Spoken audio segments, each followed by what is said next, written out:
जय श्री कृष्णा दोस्तों। आज की कहानी का शीर्षक है वह मरा क्यों। किसी जमाने में अंग देश में यशकेतु नाम का एक राजा था। उसके दीर्घदर्शी नाम का बड़ा ही चतुर दीवान था। राजा बड़ा विलासी था। राज्य का सारा बोझ दीवान पर डालकर वह भोग में पड़ गया।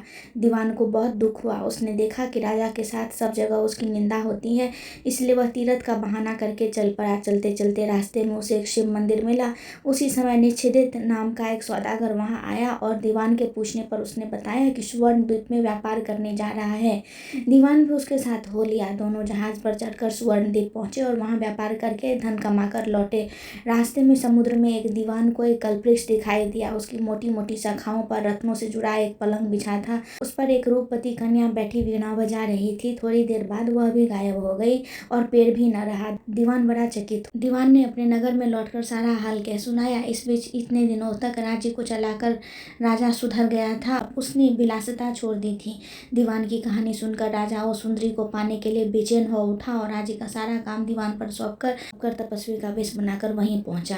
पहुंचने पर उसे वही कल्पवृक्ष और बिना बचाती कन्या दिखाई दी। उसने राजा से पूछा, तुम कौन हो? राजा ने अपना परिचय दिया। मैं राजा मृगांक सेन की कन्या हूँ, मृगांकवती मेरा नाम है। मेरे पिता मुझे छोड़कर न जाने कहाँ चले गए। राजा ने उसके साथ विवाह कर लिया।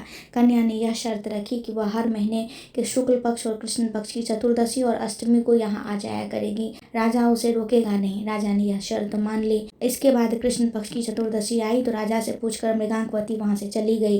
राजा भी चुपचाप पीछे पीछे चल दिया। अचानक राजा ने देखा कि एक राक्षस निकला और उसने मृगांकवती को निगल लिया। राजा को बड़ा गुस्सा आया। उसने राक्षस का सिर काट डाला। मृगांकवती उसके पेट से जीवित निकल आई। राजा ने उससे पूछा, यह क्या माजरा है? और उसने कहा, महाराज, मेरे पिता मेरे बिना भोजन नहीं करते थे। मैं अष्टमी और चतुर्दशी के दिन शिव पूजा यहाँ करने आती थी। एक दिन पूजा में मुझे बहुत देर हो गई। पिता को भूखा रहना पड़ा। देर से जब मैं घर लौटी तो उन्होंने गुस्से में मुझे शाप दे दिया और अष्टमी और चतुर्दशी के दिन जब मैं पूजन के लिए आया करूँगी तो एक राक्षस मुझे निगल जाया करेगा और मैं उसका पेट चीर कर निकला करूँगी।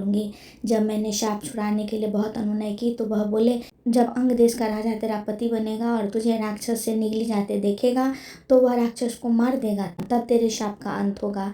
इसके बाद राजा उसे लेकर नगर में आया। दीवान ने यह देखा तो उसका हृदय फट गया और वह मर गया।